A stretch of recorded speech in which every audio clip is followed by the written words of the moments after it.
Welcome back to the Schmidt Storm. You got questions? I have answers. It's Thanksgiving weekend. The shopping is on. Let's get to it.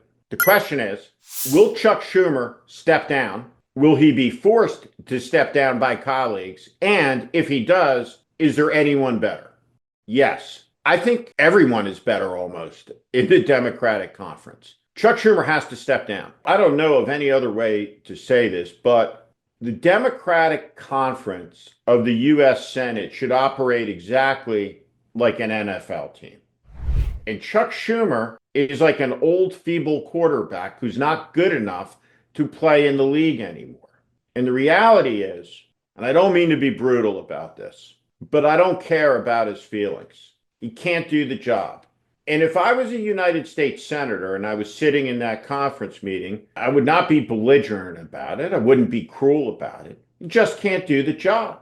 And there are some things more important than Chuck Schumer's ego. So to my mind, we have just gone on this giant encirclement of the earth, really, this giant journey. And part of it was pretending or watching people pretend and then getting yelled at by those people pretending when anybody dared to say the 82-year-old president, Joe Biden, was not up for the race. And he wasn't. And that egotism and that selfishness is why we have Trump in the White House. And Schumer's no different. He's a debacle. Because of his political strategy, because of how he spent money, because of the chess game he has lost, there are no Senate seats really for Democrats to pick up in 2026 unless Trump craters to a profound degree. All of the action will be in the House. So getting rid of Chuck Schumer from the leadership of the party is really important for the health of the party. If New York voters want Chuck Schumer in there as their senator, great. But the idea that in a country where Donald Trump holds immunities from the Supreme Court, is the most powerful president ever, they control the Senate, they control the House, they control the court, and the minority leader of what was once the greatest deliberative body in the world is Chuck Schumer. He's the guy. That is not the mark of a serious opposition. And what it will do is demoralize voters, demoralize activists, and it will mean each day that he's in that position that we can't get a rope up from the pit to the surface. And that sucks because it would be good to get out of the pit. The question is, will Elon Musk buy MSNBC? And if Elon Musk buys it, what will MSNBC look like? Thanks for the question. This is really important. And I predicted exactly what has transpired between Comcast and MSNBC before the election. And let me just give you a brief survey of what's happening.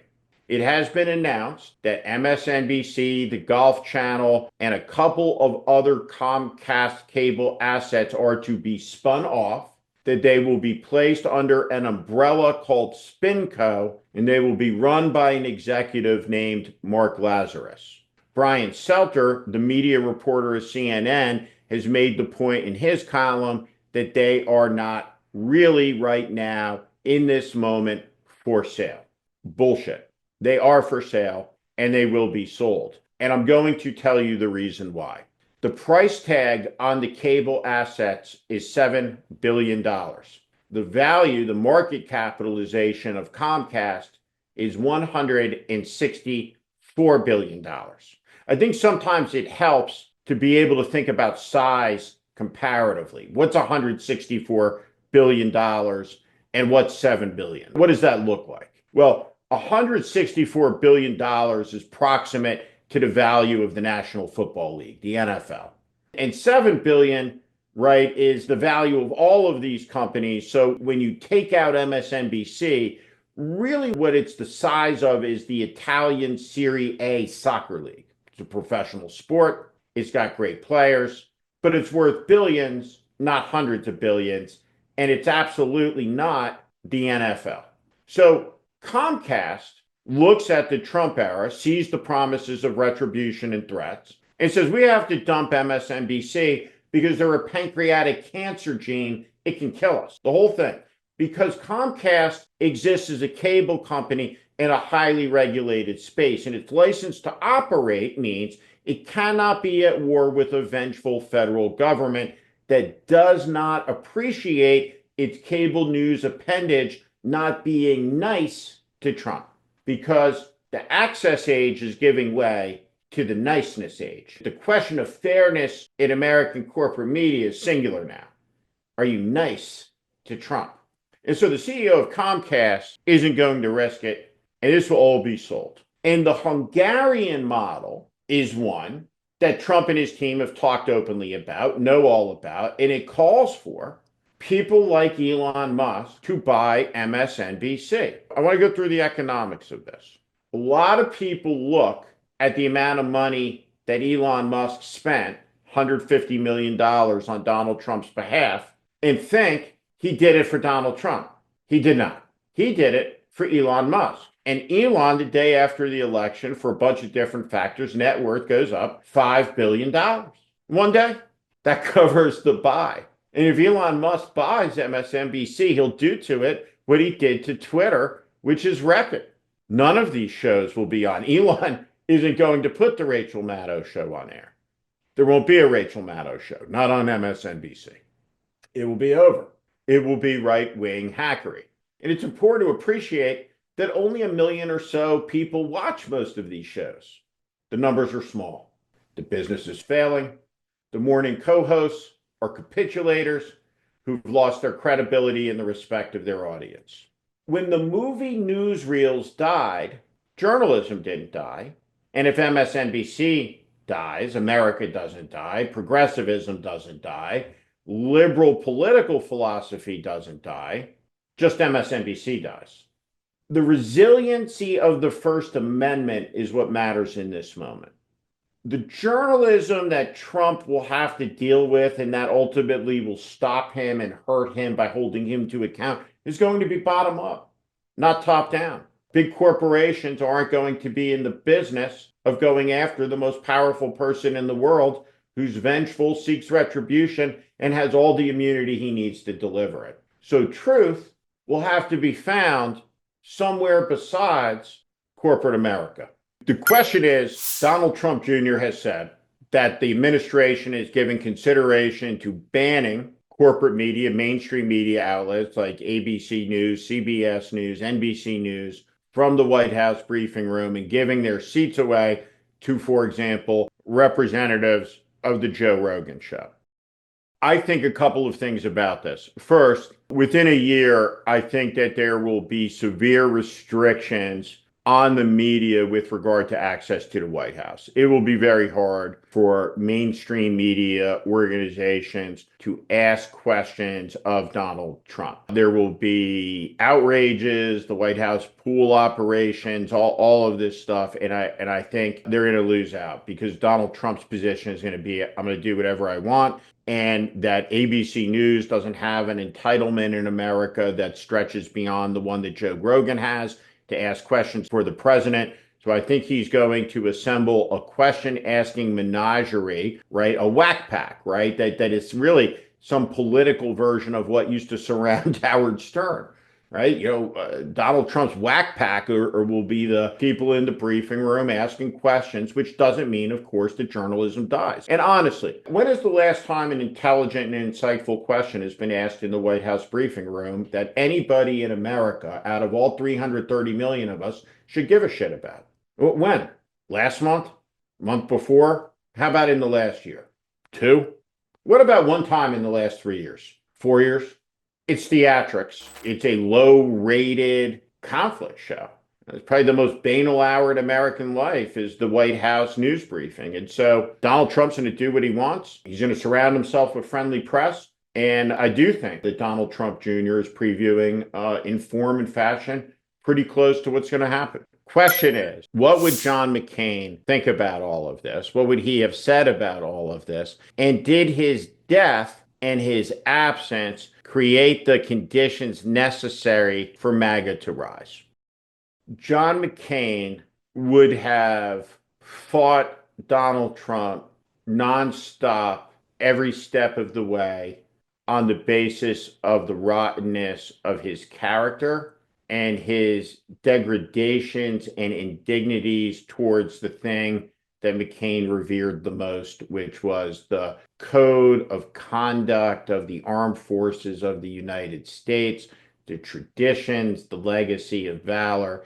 He would have been deeply affronted and easily offended by everything that's gone on. He would have gone ballistic, a supernova of rage and indignation at the nomination of fools like Pete Hegseth and Tulsi Gabbard. He would have stopped them. He would have done everything he could to stop them, would have rallied support. And I don't think that they're necessarily going to make it into their offices, but for sure they would not have if John McCain was still alive. But beyond that, and this is not going to be politically correct, and I'm going to get in trouble, but I'm going to give an answer to the question through the prism of who I am, which is a 54-year-old dude born in New Jersey in 1970 who has a particular level of contempt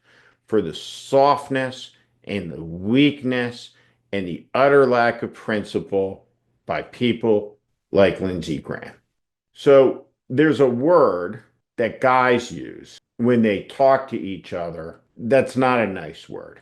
It's one that precedes cat, and it starts with P. And it's a cutting and degrading word. Toxic masculinity is sometimes used as the phrase to describe its use and all of this. And I think one of the things in this election that men, Hispanic men, black men, white men, have tried to communicate to people across the country is stop with the lecturing and stop with the hectoring and stop telling us what word we can say and can't say. But nearly all of the Republicans, all of the sycophants around Trump, not only deserve to be called that word, they deserve to have it tattooed across their chest in a version of the Yellowstone brand. And most importantly, the person who would have been the one to most harshly bestow it on them and place the brand into their chest would have been John McCain, who was many, many things, but the P word was not one of them. So the truth is, and you watch Morning Joe with Bob Woodward, what you're seeing is and though you can't call him he is. And in the world of the Trump can trample everything in his sight. And John McCain was very offended by people who let bullies like Trump trample over everything that they care about. And so the thing that John McCain would have thought about in the moment before he stood up to address his colleagues, castigate them, shame them, and call them out is what a bunch of they were, starting with his friend Lindsey Graham, who he would have mocked, derided, shamed, laughed at, scorned, and humiliated at a level that is beyond my comprehension, that is beyond my ability to articulate, because he would have stood up in front of all the senators, ended his friendship if Lindsey Graham acted like this, and he would have said, Lindsey, you're it would have fit. The whole country would have understood it. But tragically, we can't say that word out loud anymore. And we needed it. And in some ways, we need it more than ever. I'm Steve Schmidt. This is The Warning. And I invite you to subscribe on our Substack, on our YouTube channel. Follow us. Welcome to the community.